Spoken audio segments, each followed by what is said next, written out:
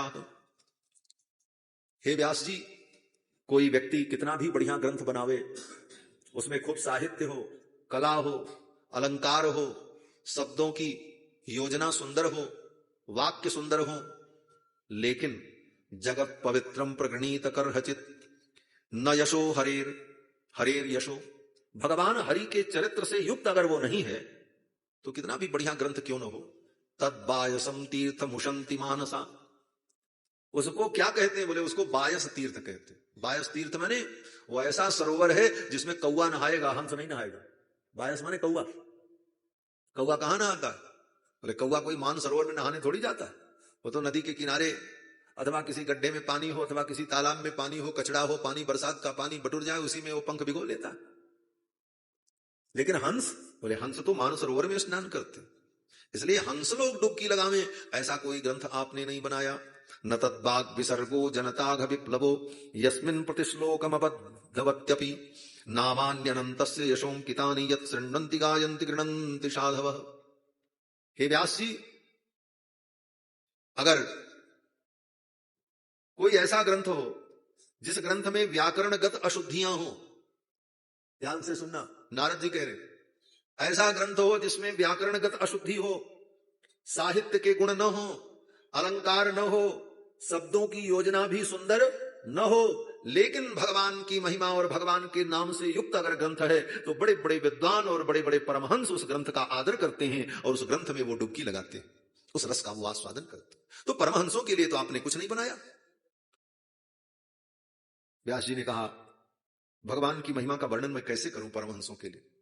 नारद जी ने कहा समाधिनानुस्मर तद विचेष्टितम, अपने मन को समाहित करके भगवान की लीलाओं का चिंतन करो, सारी लीला आपके हृदय में प्रकट हो जाए। फिर तो नारद जी महाराज के कहने पर व्यास जी ने भगवान का स्मरण किया। नारद जी ने संक्षेप में व्यास जी को 4 श्लोकों में संक्षिप्त भागवत तत्व का उपदेश कर दिया।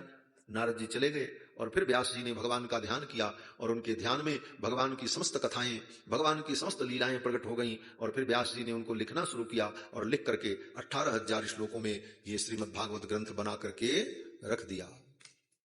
अब प्रश्न हुआ, ये ग्रंथ पढ़े कौन? ये तो परमहंसों की संहिता है, कोई परमहंस मिले वही इसको पढ़ेगा। तब व्यास जी को याद आया, अरे वो मेरा बेटा जो जन्म लेते ही जंगल में चला गया था वो तो परमहंस है, उसी को मैं पढ़ा दूं, वही इस ग्रंथ का अधिकारी है। और फिर व्यास जी ने अपने 2-4 शिष्यों को भागवत के 2-4 श्लोक याद कराए और भेज दिया जंगल में। बोले वो सुखदेव जहां तपस्या कर रहा है वहीं चले जाओ और जाकर के भागवत के श्लोक का पाठ करो। व्यास जी के शिष्य लोग गए, सुखदेव जी समाधि में बैठे थे, शिष्यों ने भागवत के श्लोक का पाठ प्रारंभ किया। एक श्लोक सुनाया, व्यास जी की समाधि छूट गई, आंख खुल गई, तो सुखदेव जी की समाधि छूट गई। क्या श्लोक सुनाया? अहो बकीयम स्तनकालकूटम जिघांसयापाय यदप्यसाध्वी लेभे गतिम धातृच्युताम ततोन्यम कम वा दयालुम शरणम ब्रजेम। एक श्लोक, क्या प्रसंग है? बोले जब भगवान श्री कृष्ण 6 दिन के थे, पूतना भगवान को मारने के लिए आई और अपने स्तन में कालकूट विष लगाया और भगवान को पिलाया, तो भगवान ने पूतना का दूध पीते पीते पूतना को मुक्त कर दिया, उसको गति प्रदान कर दी, मुक्ति प्रदान कर दी। व्यास जी कहते हैं अहो बकीयम स्तनकालकूटम। अहो, कितने आश्चर्य की बात है, क्या आश्चर्य है। बकीयम, ये बकासुर की बहन पूतना, स्तनकालकूटम, अपने स्तन में कालकूट विष लगा करके, जिघांसया, भगवान को मारने के लिए आई, और जिघांसया पाय यदप्यसाध्वी, भगवान के मुख में अपना स्तन दे दिया। और वो पूतना कैसी है? बोले असाध्वी, वो साध्वी नहीं है, असाध्वी, गुंडा टाइप की है, महिला गुंडा जिसको कहा जाए। जैसे पुरुषों में गुंडा होते हैं वैसे महिला में भी हो सकते हैं, कोई आपत्ति थोड़ी। वो ऐसी थी, राक्षसी थी, आई और असाध्वी, भगवान के मुख में अपना स्तन दे दिया। लेकिन भगवान ने उसको क्या दिया? उसने तो भगवान को जहर दिया और भगवान ने उसको अमर बना दिया, वैकुंठ प्रदान कर दिया। लेभे गतिम धातृच्युताम ततोन्यम तम वा दयालुम शरणम ब्रजेम। अमर होना क्या है? अमर होने का मतलब है कि हमको मरना न पड़े, यही अमरत्व है। अमरत्व की परिभाषा भी बड़ी विलक्षण है। सामान्य प्राणी अमरत्व का मतलब समझता है इस दुनिया में हम पैदा हो गए, अब कभी मरे ना, यह अमरत्व है। लेकिन यह अमरत्व नहीं है। अब एक बार पैदा हो गए हो तो मरना तो पड़ेगा। अगर पैदा हो गए दुनिया में तो मरना पड़ेगा, लेकिन आगे फिर कभी ना मरना पड़े, हाँ, यह अमरत्व है। एक बार तो मरेंगे और मरने के लिए हम तैयार हैं। मृत्युम प्रियमिवातिथिम, उस मृत्यु को भी हम अपना अतिथि समझते हैं। वो मृत्यु नहीं आएगी, मेरा कोई अतिथि आएगा। एक बार तो मरना ही है, लेकिन इस बार मरने के बाद दोबारा न मरना पड़े। बोले दोबारा न मरना पड़े, इसका उपाय क्या है? बोले दोबारा संसार में जन्म न ले, यही उपाय। और दोबारा संसार में जन्म न हो, इसका उपाय क्या है? बोले भगवान के धाम में चले जाए, मुक्ति मिल जाए। यही वास्तविक अमरत्व है। और भगवान ने पूतना को यह अमरत्व प्रदान कर दिया। वो आई थी भगवान को मारने के लिए, जिघाम सया, विष पिलाया कि इसको मार दे, और भगवान ने उसको अमर बना दिया, वैकुंठ भेज दिया, और उसके पूरे परिवार को मुक्त कर दिया। हमारा व्यास जी कहते कमवा दयालुम, तुम ही बताओ इतना दयालु कौन होगा? इतनी दया किसी के अंदर होगी? अरे कितना भी बड़ा दयालु व्यक्ति हो, लेकिन कोई उसको मारने आएगा तो वो उसको मारेगा। वो क्या चौपाई है? हनुमान जी को जब मारने के लिए राक्षस आए लंका में, तो हनुमान जी ने सबको मारा। तो रावण ने पूछा कि बानर, तूने इन असुरों को क्यों मारा? जिन मुहि मारा ते में मारे, जिन मुहि मारा ते में मारे, पर बांधे तनय तुम्हारे, पर बांधे तनय तुम्हारे। हनुमान जी ने कहा जिसने हमको मारा उसको हमने मारा। तो हनुमान जी जैसे ज्ञानी भी, बुद्धिमताम वरिष्ठम ज्ञानी नाम अग्रगण्यम सकल गुण निधानम वानराणाम अधीशम, उनकी भी सहन शक्ति की एक सीमा हो गई। मारने आए तो उन्होंने कहा हम भी मारेंगे। हाँ, लेकिन भगवान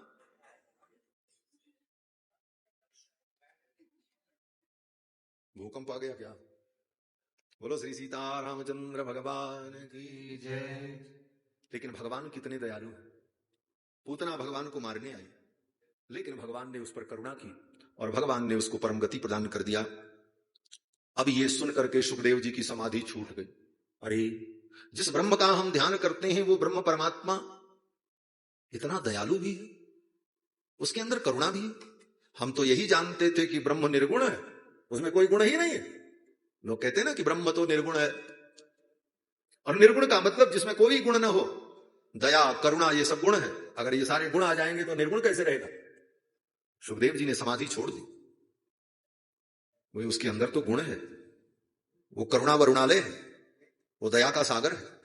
अगर वो सगुण है, उसके अंदर गुण है, तो निश्चित रूप से वो साकार भी होगा। अगर वो सगुण है तो वो साकार भी होगा, उसका कोई आकार होगा, उसका कोई रूप होगा। सुखदेव जी ये सोच ही रहे थे, तब तक शिष्यों ने दूसरा श्लोक सुना दिया। भगवान के स्वरूप का वर्णन किया। क्या? बोले बरहा पीडम नटवर बपु कर्णयो कर्णिकारम बिभ्रद्वास कनक कपिशम वैजयंतीं चमालाम रंधान वेणोरधर सुधया पूरयन गोपवृंदैः वृंदारण्यम सपतरमणम प्राविशद गीत कीर्ति।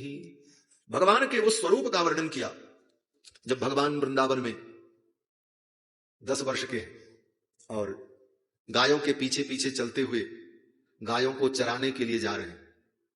आगे आगे गायें चल रही हैं, 1-2 गाय नहीं, लाखों की संख्या में गाय हुंकार करती हुई रभाती हुई जा रही हैं, और पीछे गोविंद चल रहे हैं नंगे पांव। स्वरूप क्या है? बोले बरहा पीडम, मोर के पंख को जिन्होंने अपना मुकुट बना रखा है। बरहा पीडम, वरह माने मोर का पंख, उसको कहते वर। आपीड, आपीड माने मुकुट। वरहा पीडम नटवर बपुहु, नटवर का स्वरूप है।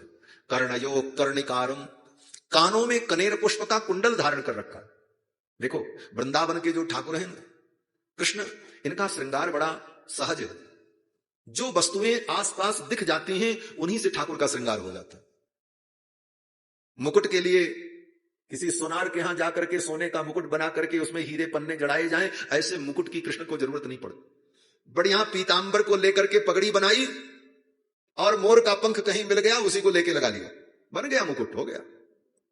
वो भी मोर पंख, कोई साधारण मोर पंख नहीं। राधा प्रिय मयूरस्य, राधा रानी का जो प्रिय मयूर है, जिस मोर को राधा रानी ने पाल रखा है, राधा जी के स्नेह का जो भाजन है, वह मयूर जब नृत्य करता और उसके पंख गिर जाते तो गोविंद राधा रानी के स्नेह का प्रतीक मान करके उस मोर पंख को भगवान अपने मुकुट में धारण कर लेते। राधा प्रिय मयूरस्य, राधा जी के प्रिय मयूर के पिच्छ को गोविंद अपने मुकुट में लगा, ये बन गया मुकुट। अब कान में कुंडल कहां से आवे? तो सोने के कुंडल, हीरे जड़े कुंडल नहीं, कनेर का पुष्प, कनेर जो पीले रंग का होता है, लंबा लंबा फूल होता है, इतना लंबा, ऐसे ऊपर ऐसे फैला हुआ, घर में लोग लगाते हैं। उस पुष्प की एक विशेषता होती, कभी आप देखो ध्यान से, पुष्प को जब तोड़ो तो उसकी डंडी जो होती वो ऐसे टेढ़ी रहती, पीछे सीधी नहीं रहती, ऐसे टेढ़ी डंडी और नीचे वो फूल पीले रंग का। तो भगवान श्याम सुंदर क्या करते, बोले वो कनेर के पुष्प को तोड़ा और उसकी डंडी जो टेढ़ी है उसी को कान के छेद में ऐसे अटका दिया और नीचे लटक गया, सुंदर कुंडल बन गया। कर्णयो कर्णिकारम, कनेर के पुष्प को ही कानों में कुंडल बना लिया। कर्णयो कर्णिकारम बिभ्रत बासक कनक कपिशम, और जो पीतांबर है भगवान का स्वर्ण के समान चमकता हुआ कनक कपिशम। और माला कैसी है? बोले सोने की माला, हीरे की माला नहीं, वैजयंतीं च मालाम, वैजयंती की माला। वैजयंती एक पुष्प होता है, उस पुष्प के अंदर जो बीज होता है, उस बीज को लेकर के ऐसे पकड़ करके खींचो तो उसमें से एक रेशा निकलता है, रेशे को निकाल दिया तो छेद अपने आप तैयार है, धागा डाल दो बस। वैजयंतीं च मालाम, उसी वैजयंती की माला बना ली। और रंधान वेणोरधर सुधया, और अपनी वंशी को अपने अधर पर रखा और सुंदर स्वर्ण लहरी प्रकट करते हुए रंधान वेणोरधर सुधया पूरयन गोपवृंदैहि वृंदारण्यम सुभद्रवणम प्राविशत गीत कीर्ति। और सखाओं से घिरे हुए भगवान श्याम सुंदर, चारों तरफ से सखाओं ने घेर रखा है, हंसुक मनसुक सुबल सुदामा रेदा पेदा झरा झपटुआ, जितने सखा हैं भगवान के साथ अगल बगल, और उन सखाओं के साथ भगवान श्याम सुंदर बंसी बजाते हुए गायों के पीछे पीछे चल रहे हैं। और वृंदावन के पशु पक्षी, चर अचर, बालक वृद्ध, नर नारी, सब भगवान के वंशी को सुन करके मोहित हो जाते।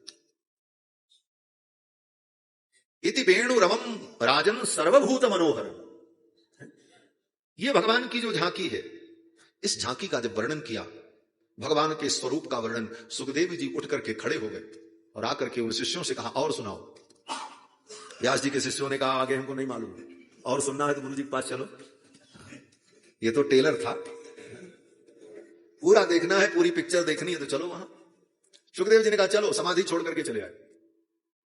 जिस समाधि को पाने के लिए कितना साधन करना पड़ता है, अष्टांग योग की अंतिम सीढ़ी जो है वो समाधि है। यम नियम आसन प्राणायाम प्रत्याहार धारणा ध्यान, तब समाधि। योग की पराकाष्ठा, और उस पराकाष्ठा को प्राप्त कर चुके योगी सुखदेव जी महाराज भगवान की कथा सुनने के लिए योगी सुखदेव अपनी समाधि छोड़ करके चले आए और आकर के अपने पिता के चरणों में बैठकर, व्यास जी के चरणों में बैठकर पूरी भागवत की कथा को श्रवण किया, इसको पिया है। सोचो, सुखदेव जी ने इस कथा के लिए अपनी समाधि छोड़ दी, और हम अपनी उपाधि नहीं छोड़ सकते, अपनी व्याधि नहीं छोड़ सकते, अपनी आधि नहीं छोड़ सकते। क्या हम उपाधि लेकर के ढो रहे हैं? हम कलेक्टर हैं, हम मास्टर हैं, हम प्रोफेसर हैं, हम डॉक्टर हैं, हम मंत्री हैं, हम राजा हैं, हम कथा सुनने जाएंगे? ये उपाधियां सिर पर लेकर के ढो रहे हैं। और सुखदेव ने अपनी समाधि को भी छोड़ दिया गोविंद की कथा के लिए, चल पड़े और आकर के अपने पिता के चरणों में बैठकर संपूर्ण भागवत को श्रवण किया। और श्रवण करके समय आने पर सुखदेव जी ने राजा परीक्षित को सुनाया। समाधि से ज्यादा कथा को महत्व दिया सुखदेव जी। सुखदेव जी ने राजा परीक्षित को कब सुनाया? तो सूत जी कहते हैं, मुनियों, महाभारत युद्ध समाप्त हो चुका था। दुर्योधन की जंघा को भीम ने अपनी गदा से तोड़ दिया था। युद्ध के मैदान में पड़ा हुआ दुर्योधन अपनी मृत्यु की प्रतीक्षा कर रहा था। उसी समय अश्वत्थामा कहीं से घूमते हुए आ गए। द्रोणाचार्य के पुत्र अश्वत्थामा ने कहा, राजन, ये आपकी जो पराजय हुई है, ये आपकी दुर्नीतियों का परिणाम। दुर्योधन ने कहा, क्या मेरी दुर्नीति थी? अश्वत्थामा ने कहा, आपने उनको सेनापति बनाया जो शरीर से तुम्हारे साथ थे और मन से पांडव के साथ थे, चाहे वो मेरे पिता रहे हों द्रोणाचार्य और चाहे भीष्म पितामह रहे हों, ये सब हृदय से पांडव के पक्ष में थे। आपने जो सेनापति का चयन किया वो गलत किया। अगर आप मुझे सेनापति बनाते तो आज विजय आपकी हुई होती। दुर्योधन अश्वत्थामा सेनापति बनने के लिए लालायित था कि इस महाभारत के युद्ध में मेरी भी कोई भूमिका हो, आगे जब इतिहास लिखा जाएगा महाभारत का तो सेनापति के रूप में, वीर के रूप में मेरा भी नाम उल्लेख हो। इसलिए अश्वत्थामा की एक कामना थी कि मैं कौरव दल का सेनापति एक दिन के लिए भी बन जाऊं तो इतिहास में मेरा नाम लिखा जाए। अश्वत्थामा ने कहा आज भी कुछ बिगड़ा नहीं, आज हमको सेनापति बना दो और मैं प्रतिज्ञा करता हूं कल प्रातः काल सूर्योदय के पहले 5 पांडवों का मस्तक काट करके आपके चरणों में रख दूंगा। दुर्योधन ने कहा तो सेना ही नहीं बची, किस चीज का सेनापति बना मैं? तो अश्वत्थामा ने कहा कृपाचार्य और कृतवर्मा 2 लोग बचे हुए हैं। ये कृपाचार्य अश्वत्थामा के सगे मामा हैं। बोले मेरे मामा जी कृपाचार्य जो हैं वो बचे हैं और कृतवर्मा बचे हैं, ये 2 सैनिक और मैं सेनापति और आप मेरे राजा, 5वें की जरूरत ही नहीं। 2 सैनिक, 1 सेनापति और 1 राजा, हम 4 मिलकर के उन 5 पांडव को जीत लेंगे। आप मुझे सेनापति घोषित तो करो। अश्वत्थामा ने देखा जब सब कर लिया तो ये भी करके देख लेते, मरता क्या न करता। अपने शरीर से बहते हुए रक्त को लेकर के दुर्योधन ने अश्वत्थामा के मस्तक पर तिलक लगाया और कहा जाओ मैं कौरव सेना का तुम्हें सेनापति नियुक्त करता। अश्वत्थामा ने कृपाचार्य और कृतवर्मा से कहा अब आप दोनों लोग मेरे अधीन हैं, आप मेरे सैनिक हैं, मैं सेनापति हूं और मेरी आज्ञा का पालन करना आपका धर्म है और मैं जो कहता हूं वो करो। कृपाचार्य और कृतवर्मा ने कहा जैसी आज्ञा। अश्वत्थामा ने कहा चलो मेरे साथ। दोनों को लेकर के अश्वत्थामा चल पड़े पांडव के शिविर की ओर। रात्रि का समय था। अश्वत्थामा विचार करने लगा पांडव को कैसे मारेंगे, सम्मुख आ जाएंगे पांडव तो उनको जीत पाना असंभव। रास्ते में जाते समय अश्वत्थामा ने देखा कौवा के घोंसले पर उल्लुओं ने आक्रमण कर दिया था। कौवे को रात में दिखता नहीं, उल्लू को रात में दिखता था। उल्लुओं ने मिलकर के कौवों के घोंसलों को नष्ट कर दिया और उनके बच्चों को मार डाला। क्यों? बोले दिन में कौवों ने उल्लुओं के घोंसले पर आक्रमण किया था। उस समय उल्लू असमर्थ थे। उल्लुओं ने विचार किया रात होने दो, हमारा भी मौका आएगा, तब हम इनको बताएंगे। इस दृश्य को देख करके अश्वत्थामा ने इसी को रणनीति बना लिया। अश्वत्थामा ने कहा इसी नीति के द्वारा पांडव को जीता जा सकता है। सब सो रहे हैं और इसी समय चल करके उनको मार दिया जाए, काम खत्म हो गया। अश्वत्थामा चल पड़ा। भगवान जान गए। भगवान द्वारिकाधीश ने विचार किया अश्वत्थामा पांडव को मारने आ रहा, लेकिन आज पांडव की मृत्यु नहीं, आज तो द्रौपदी के 5 पुत्रों की मृत्यु। आज द्रौपदी के 5 पुत्रों की आयु पूर्ण हो रही है और अगर ये 5 पांडव अपने शिविर में रहेंगे तो अश्वत्थामा उन पुत्रों को नहीं मार पाएगा और आज उनकी मृत्यु अनिवार्य है। आज उनका काल पूरा हो चुका है। तो भगवान ने 5 पांडव से कहा, द्रौपदी से कहा आज की रात कितनी सुहावनी है, आओ चलो घूमने चलते। चांदनी रात्रि में 5 पांडव को लेकर के शिविर से भगवान बाहर चले गए। अश्वत्थामा आया।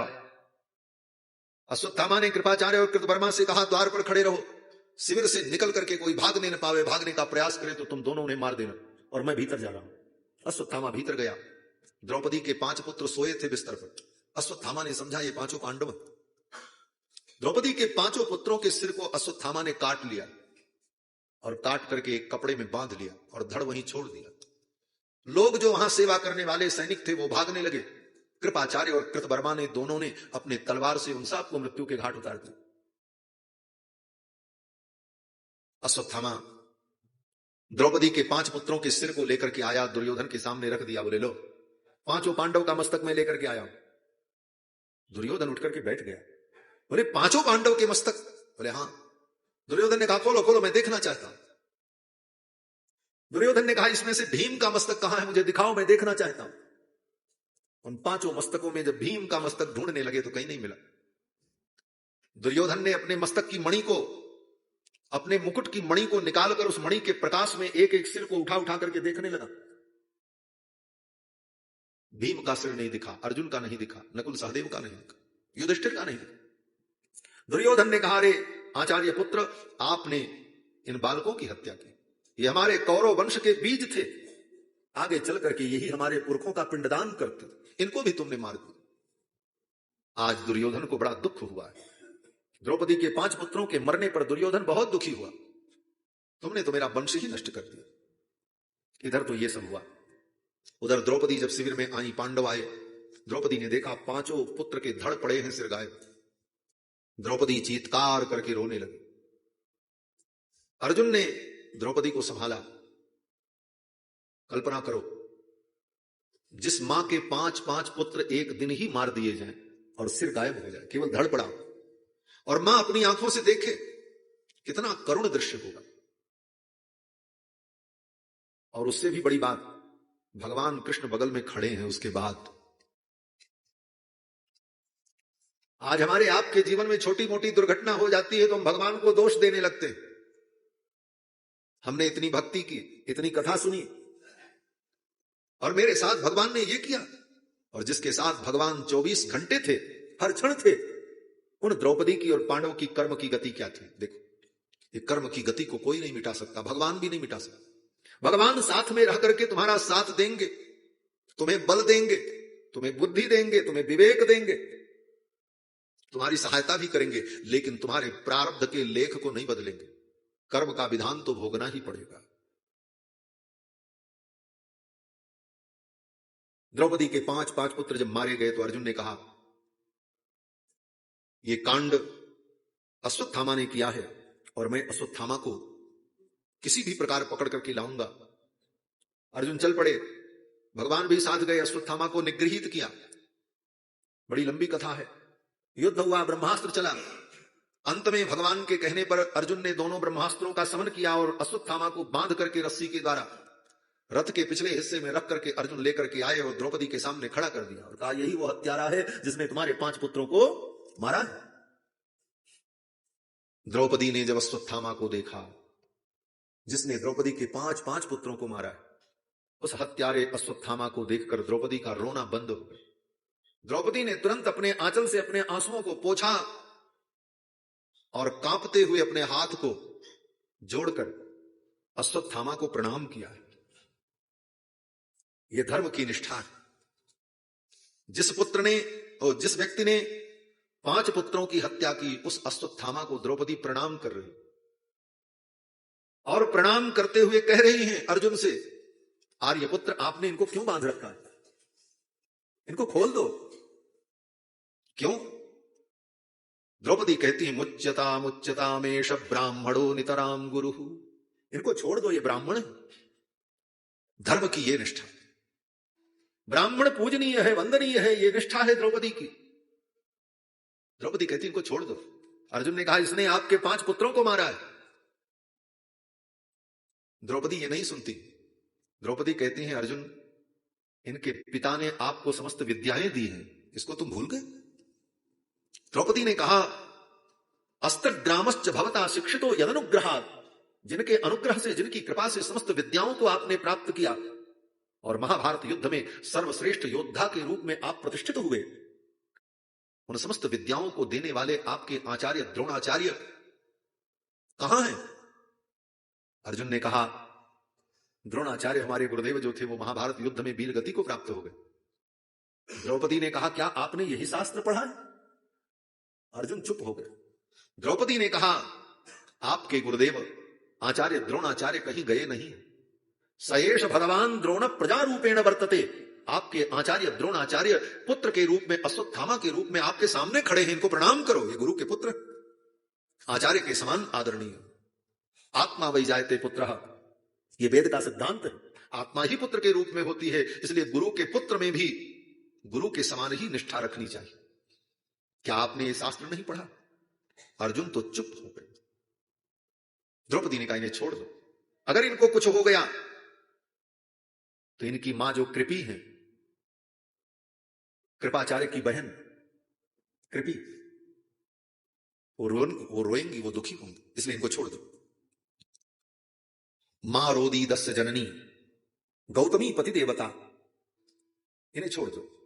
तब तक भीम सामने आ गए। भीम ने कहा, अर्जुन छोड़ना मत, इसको मैं मार डालूंगा।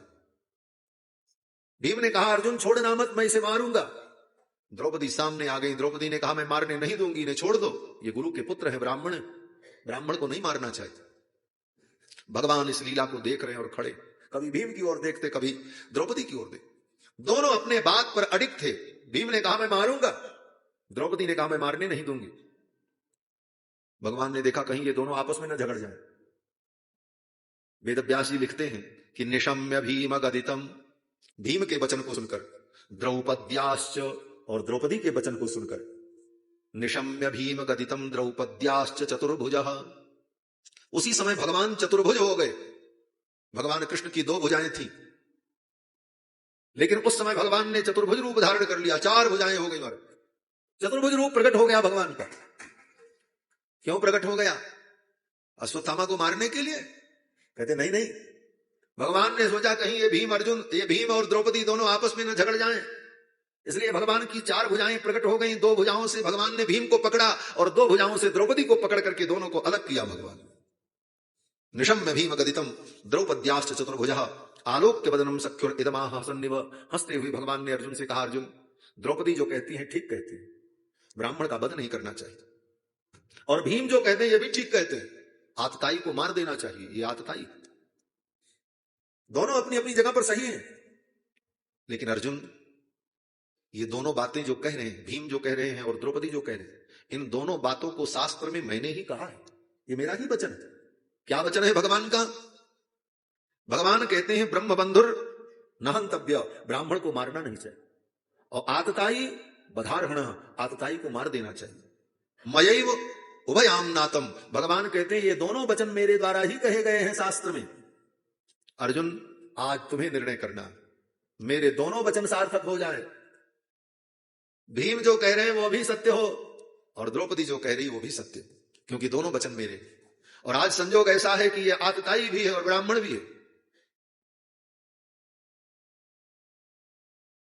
इसलिए अर्जुन अब तुम निर्णय करो क्या करना।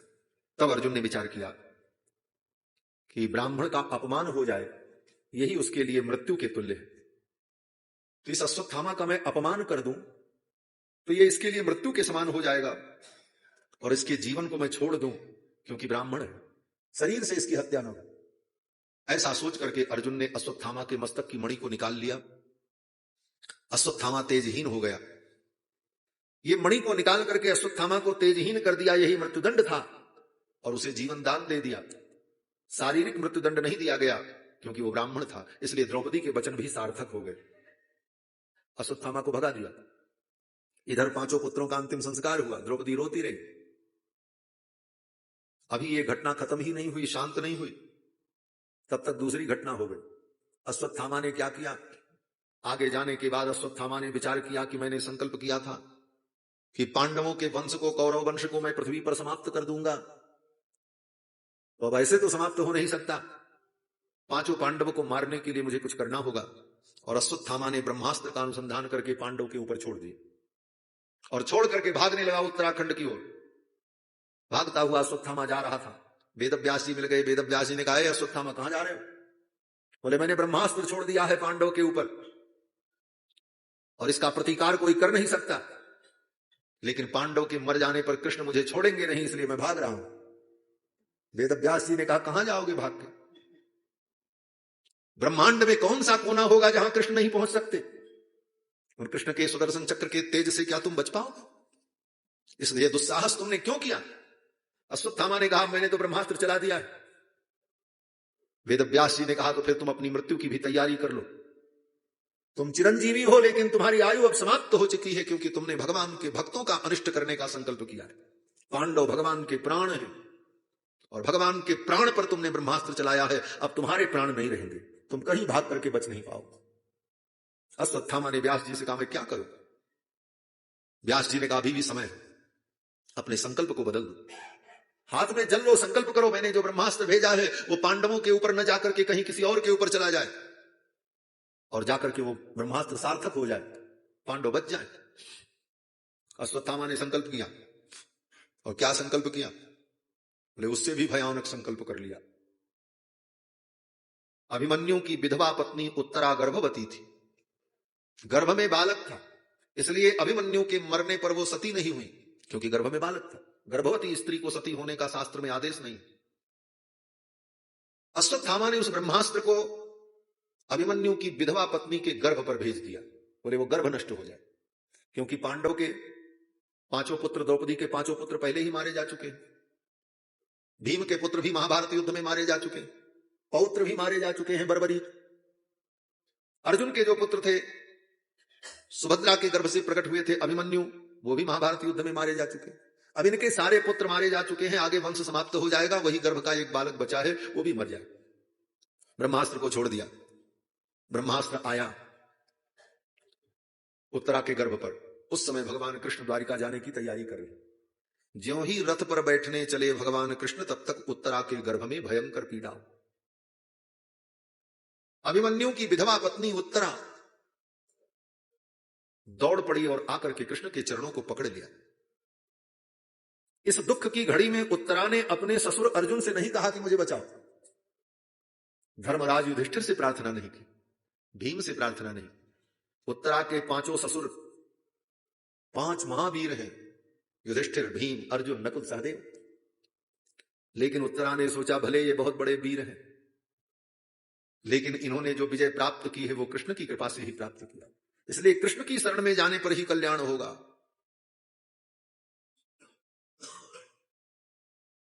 और ये शिक्षा उत्तरा को उत्तरा की सासू माँ ने दिया था। किसने? बोले द्रौपदी ने। द्रौपदी ने अपनी बहू को सिखाया था, बेटी कभी भी भरोसा करना तो केवल भगवान का करना। मैंने भी भरोसा किया था इन 5 पतियों पर, लेकिन जब मेरा चीरहरण होने लगा तो ये 5 पति सिर झुका करके बैठे रहे, कुछ नहीं कर पाए। और उसी दिन मुझे स्मरण हो गया कि भरोसा तो केवल गोविंद का करना चाहिए, और मैंने गोविंद को पुकारा, गोविंद द्वारिका वासिन कृष्ण गोपी जनप्रियः कौरवै ही परिभूताम माम किम न जानाशिकेश्वर। फिर कृष्ण ने मेरी रक्षा की। इसलिए हे बेटी, तेरे जीवन में कभी कोई संकट आवे तो कृष्ण को याद करना। आज उत्तरा दौड़ पड़ी और आकर के कृष्ण के चरणों को पकड़ लिया। भगवान रथ पर बैठने जा रहे थे, देखा उत्तरा को, क्या हुआ? उत्तरा ने कहा, पाहि पाहि महायोगिन देव देव जगतपति, हे जगतपति, हे महायोगी, हे कृष्ण, मेरे गर्भ को बचा लो, ये मेरा गर्भ नष्ट न हो, मैं मर जाऊं कोई बात नहीं, लेकिन मेरा ये गर्भ बचा रह जाए। भगवान ने कहा, तुझे इस गर्भ से इतना प्रेम क्यों है? उत्तरा ने कहा, मुझे गर्भ से प्रेम नहीं है, मुझे प्रेम तो आपके चरणों में। बोले, तू इस गर्भ को क्यों बचाना चाहती हो? उत्तरा ने कहा, अगर ये गर्भ नष्ट हो गया तो हे द्वारिकाधीश, आपको कलंक हो जाएगा। क्या कलंक होगा? उत्तरा ने कहा, आने वाले युगों में लोग यही कहेंगे कि जिस पांडव वंश की रक्षा के लिए गोविंद कृष्ण ने संकल्प किया था, वो पांडव वंश इस पृथ्वी से सदा सदा के लिए समाप्त हो गया। ये कलंक आपको होगा, और मैं नहीं चाहती कि हे गोविंद आपके ऊपर कलंक हो, इसलिए इस गर्भ को बचा लो। भगवान ने तुरंत सूक्ष्म रूप धारण किया और उत्तरा के गर्भ में प्रविष्ट हुए और अपने सुदर्शन चक्र के द्वारा उस ब्रह्मास्त्र को शांत कर दिया और मरे हुए उस गर्भ को पुनर्जीवित कर दिया। वही महाराज परीक्षित है, जिनको गर्भ में भगवान ने जाकर के बचाया। इसीलिए इनका नाम विष्णुरात हुआ है। इनके गुरुजी ने, कुल पुरोहित महर्षि धौम्य ने, जब परीक्षित का जन्म हुआ तो महर्षि धौम्य ने इनका जब नामकरण संस्कार किया तो महर्षि धौम्य ने कहा, इनका नाम विष्णुरात होगा। विष्णुरात क्यों होगा? बोले, भगवान विष्णु ने इनकी रक्षा की। भगवान विष्णु कौन है? बोले, भगवान कृष्ण ही तो है, और उन्होंने गर्भ में जाकर के इस गर्भ की रक्षा की, इसलिए इनका नाम विष्णुरात होगा। इनका नाम परीक्षित क्यों पड़ा? बोले, जब जन्म हुआ तो जन्म लेने के बाद जब मां ने गोद में लिया तो मां को एक बार देखा और फिर आंख बंद कर लिया, अब आंखें नहीं खोले। मां उत्तरा परेशान हो गई, अपनी सासू मां के गोद में दे दिया, सुभद्रा की गोद में, द्रौपदी की गोद में। उनकी गोद में जब गए तो आंख खोल करके देखा, फिर आंख बंद कर लिया, फिर आंख बंद, खुले नहीं। सब लोग परेशान। जिसकी गोद में जाएं एक बार देखें और आंख बंद कर, न रोना न बोलना। कृष्ण आए, भगवान जब कृष्ण आए तो भगवान कृष्ण ने जब गोद में लिया महाराज परीक्षित को, आंख खोली और देखा, और गोविंद को देखते पहचान लिया, इन्होंने ही तो मेरी रक्षा की थी, इन्हीं को ढूंढ रहे थे। फिर तो भगवान को देख करके मुस्कुराने लगे, दूध पीने लगे, हंसने लगे, खेलने लगे। कहते हैं जिसने जन्म लेते ही भगवान की परीक्षा ली, भगवान कहां है? हाँ? देखते तो थे लेकिन भगवान न दिखे तो आंख बंद कर ली। जब भगवान को देखा तब मुस्कुराहट आई और दूध पिया और फिर खेलने लगे। तो भगवान की जिसने परीक्षा की, भगवान को ढूंढा, इसलिए इनका नाम परीक्षित हुआ है। यह भी एक कारण था। आगे श्री सूत जी महाराज कहते हैं कि भगवान गर्भ की रक्षा करने के बाद जब द्वारिका जाने को तैयार हुए तो सामने कुंती बुआ आ गई। कुंती बुआ जब आई तो कुंती बुआ ने भगवान को देखा, प्रणाम किया। भगवान श्री कृष्ण ने कहा, बुआ जी अब तो आपके बेटों का साम्राज्य स्थापित हो गया, सब सुखी हो गए, अब मैं द्वारिका जा रहा हूं। अगर आपकी कोई और इच्छा हो, कोई आज्ञा हो तो आप बताओ। तो कुंती ने भगवान को प्रणाम किया और कहा, हे कृष्ण, अगर आप मुझे कुछ देना चाहते हो तो आप यही कृपा करो कि मेरे ऊपर विपत्तियां आती रहे, मैं आपसे विपत्तियां मांगती हूं। कुंती ने यही कहा है कि विपदः सन्तु न सस्वत् तत्र तत्र जगत गुरु, हे जगत गुरु, हे जगदीश, आप कृपा करो मेरे ऊपर विपत्तियां आती रहे। भगवान ने कहा, बुआ जी इतनी विपत्ति आई अभी भी आपको संतोष नहीं हुआ? दुनिया संपत्ति चाहती है, सुख चाहती है, और आप विपत्ति चाहती। कुंती हंसने लगी और कुंती ने कहा, जगदीश इन विपत्तियों का क्या महत्व है ये दुनिया के लोग नहीं जानते, मुझसे पूछे मैं बताऊंगी। कुंती ने कहा, इन विपत्तियों का क्या महत्व है मैं जानती हूं, इसलिए मैं मांग रही हूं। भगवान ने कहा, क्या महत्व है? कुंती ने कहा, प्रभु ये विपत्तियां इतनी महत्वपूर्ण है कि जब जीवन में विपत्तियां आती हैं कृष्ण, तभी तुम्हारा दर्शन होता है, अन्यथा तुम्हारा दर्शन नहीं। विपत्तियों का इतना बड़ा महत्व है। कुंती कहती हैं, भवतो दर्शनम यत् स्यात् पुनर्भव दर्शनम। ये विपत्तियां ही कृष्ण तुम्हारा अनुभव कराती, नहीं तो संपत्ति में फूले लोग आपको कहां याद करते, किसको आपकी याद आती है? ये विपत्तियां आपका स्मरण कराती हैं, आपका दर्शन कराती हैं, आपके चरणों तक पहुंचाती हैं। इसलिए हे गोविंद, मैं तो यही मांगती हूं कि मेरे जीवन में विपत्तियां सदा बनी रहें। आज मेरे जीवन में संपत्ति आई, सुख आया, मेरे पुत्र सुखी हो गए, तो हे कृष्ण आप हमें छोड़कर जा रहे हो। मैं तो चाहती हूं कि ये विपत्तियां मेरे जीवन में बनी रहें, जिससे तुम्हारा दर्शन होता रहे। और मैंने सुना है, नमो अकिंचन वित्ताय निवृत्त गुणवृत्तये। आप अकिंचन के धन हो, जिसके पास कुछ नहीं होता उसके पास आप होते। इसलिए मैं कुछ नहीं चाहती, मैं आपको चाहती। और हे कृष्ण, ये आपकी लीला है। आपका ये जन्म कर्म केवल विडंबना मात्र है। आप जन्म कर्म के बंधन में नहीं हो। संसार के जैसे प्राणी जन्म लेते हैं, मर जाते हैं और कर्म करते हैं, कर्मों का परिणाम भोगते हैं। आप इन सब चीजों से परे हो, लेकिन आपकी लीला बड़ी विचित्र है। आपकी यह लीला बड़े बड़े लोगों को मोह में डाल देती। कुंती कहती हैं कि गोप्या ददे त्वयि कृतागसि दाम तावत् याते दशास्त्रु कलिलांजन संभ्रमाक्षम वक्त्रम निनीय भय भावयना स्थितस्य सा मां विमोहयति भीरपि यद् बिभेति।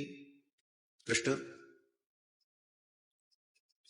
ये आपकी लीला बड़े बड़े लोगों को मोह में डाल देती। जिसके भय से भय भी भयभीत होता हो है? वो कृष्ण है। कुंती कहती, मैंने आपके उस रूप को भी देखा है वृंदावन में। क्या रूप? बोले, जब आप नटखट लीला करते, दही की मटकी तोड़ देते, तो यशोदा रानी नाराज होकर के आपको पकड़ती और दंड देने के लिए उद्यत होती, और उनकी डांट सुनकर, उनके क्रोध को देखकर आप इतने भयभीत होते थे कि आपकी आंखों से अश्रुपात होता था। बोले, कहां? हस्तिनापुर में, इंद्रप्रस्थ में, कुंती और वृंदावन में ठाकुर जी की बाल लीला कहां से देख लिया? कहते हैं, कभी कभी कुंती बुआ सेवकों को लेकर रथ पर बैठकर अकेले निकल जाती थी और वृंदावन में आकर के 2-4-10 दिन रहती थी, कृष्ण की बाल लीलाओं का दर्शन करती थी। कुंती ने देखा था। कुंती ने कहा, प्रभु जब मां यशोदा आपको डांटती तो आप रोने लगते, और रोते समय आपके आंसुओं से आपके आंखों के काजल धुलकर आपके गालों पर फैल जाते थे। कितने नजदीक से कृष्ण का अनुभव किया है। कुंती कहती हैं, याते दशास्त्र कलिलांजन संभ्रमाक्षम, आंखों का अंजन, जब आप रोते और हाथ से ऐसे ऐसे आंख मलते तो आंसुओं में मिलकर आपके आंख का अंजन आपके कपोलों पर जब फैल जाता तो आपका ऐसे ही श्याम वर्ण, और उस श्याम वर्ण में काजल की श्यामलता जब मिल जाती और आपकी आंखों का वो भोरापन, वक्त्रम निनीय, इसके बाद भय से भयभीत होकर अपनी मां यशोदा के सामने सिर झुकाकर शांति भाव से आप खड़े रहते कि क्या है, ये आपकी लीला मात्र है, जिसके भय से सूर्य चंद्रमा डरते हो, जिसकी आज्ञा से मृत्यु 24 घंटे दौड़ती रहती है, मृत्यु धावति पंचमः, उस परमात्मा को किसका भय। लेकिन हे भक्त वांछा कल्पतरु, आपकी इस लीला को देख करके भक्त आपके प्रेम में पागल हो जाते। हे कृष्ण, आप तो मुझे जीवन में विपत्तियां दो, और एक चीज मैं और मांगूंगी। कुंती ने एक चीज और मांगा है, बड़ी महत्वपूर्ण बात। हम आपको भी भगवान से यही मांगना चाहिए, लेकिन मांगने की हिम्मत नहीं हो सकती, बड़ा कठिन है। कथा सुनना भी बड़ा सरल है, लेकिन कथा के सार को जीवन में उतारना इतना सरल नहीं। कुंती कहती है, कृष्ण जाओ, मैं आपको नहीं रोकूंगी, लेकिन एक काम करना, ये जो मेरे बेटे हैं पांचों पांडव, द्रौपदी, इनके परिवार के लोग, इनके प्रति मेरे हृदय में जो थोड़ा भी स्नेह है, उस स्नेह को भी खत्म करके जाना। ये कहा है, स्नेह पाशम इवम छिंदी दृढ़म पांडुस विष्णुसु, इन पांडवों में मेरा थोड़ा स्नेह जो है, ऐसे तो नहीं है। कुंती कहती, मेरा स्नेह तो आपके चरणों में, लेकिन हृदय के किसी कोने में मां होने के कारण इन पुत्रों के प्रति मेरा कोई ममत्व अगर है तो कृष्ण उसको भी तुम समाप्त करके जाना। मैं यही मांगती हूं, कहीं मेरी ममता न बचे, मेरी ममता एकमात्र आप में हो। और जीव की ये ममता ही तो चारों तरफ उसको बांध रखती, कहां कहां बांधती। हमारी ममता 10 दिशाओं में बटी हुई है, जननी, जनक, बंधु, सुत, दारा, और तन, धन, भवन, सुहृद, परिवार, इतनी जगह हमारी ममताएं बंधी हैं। हम बंधन में बंधे, किधर जाओगे। एक व्यक्ति के शरीर में 10 रस्सी बांधी जाए और 10 आदमी 10 दिशाओं में अपनी अपनी तरफ खींचे रहें, वो व्यक्ति भगवान के पास जाएगा?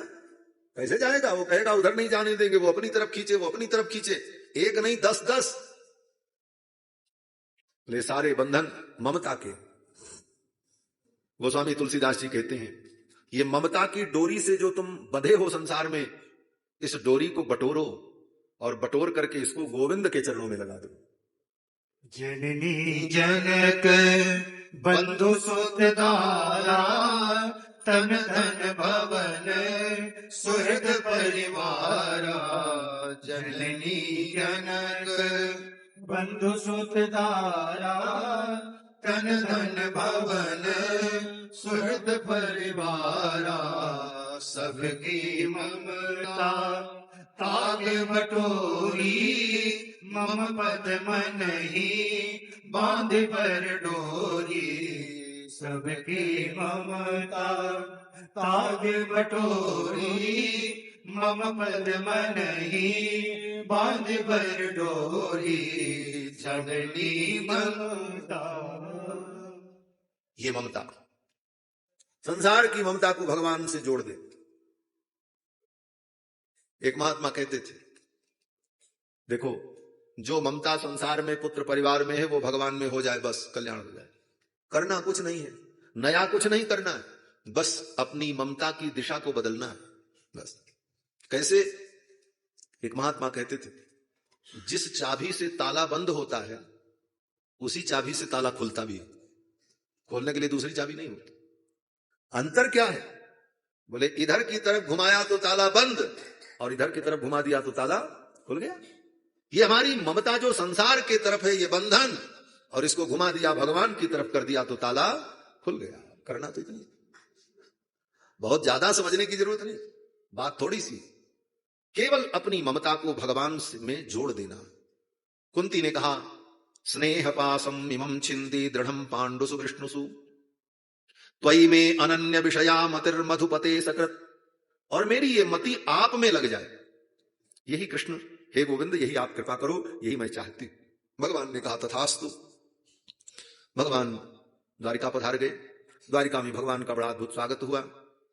लेकिन जाते जाते द्वारिका पहुंचने के पहले भगवान ने अपने एक भक्त भीष्म पितामह पर कृपा की। ज्यों ही भगवान चलने लगे तब तक भगवान को याद आया, अरे पितामह का दर्शन कर ले। युद्ध के मैदान में भगवान पहुंचे पांडवों को लेकर। भीष्म पितामह बाण की सैया पर पड़े थे, उत्तरायण की प्रतीक्षा कर रहे थे। सूर्य उत्तरायण हो तो मैं अपने प्राणों का त्याग करूं। भगवान जब पहुंचे, भीष्म पितामह की आंखें बंद थी, बाण सैया पर पड़े पड़े नेत्रों को बंद करके कृष्ण का स्मरण कर रहे।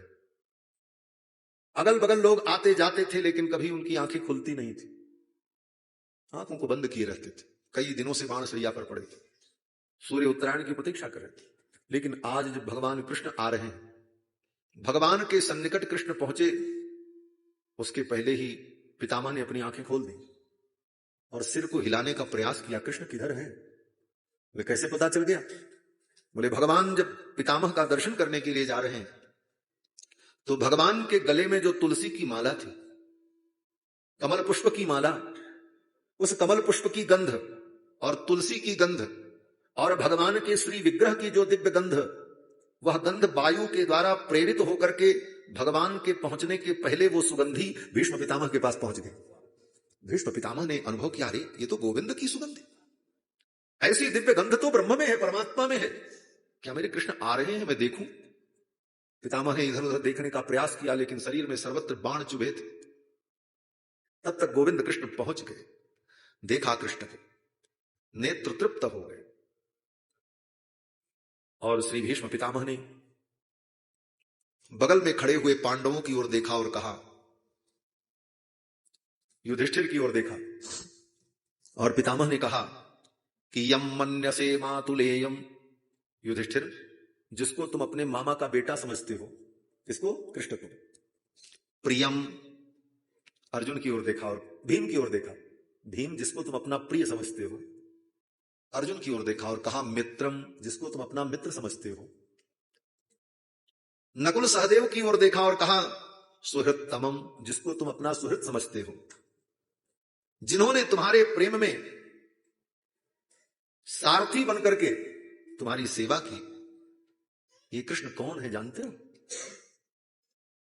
तुमको लगता है कि ये तुम्हारे मामा के बेटा है, इसलिए तुम्हारे बहुत नजदीक हैं, तुम्हारे सगे हैं, हमारे पराये हैं, ऐसा नहीं।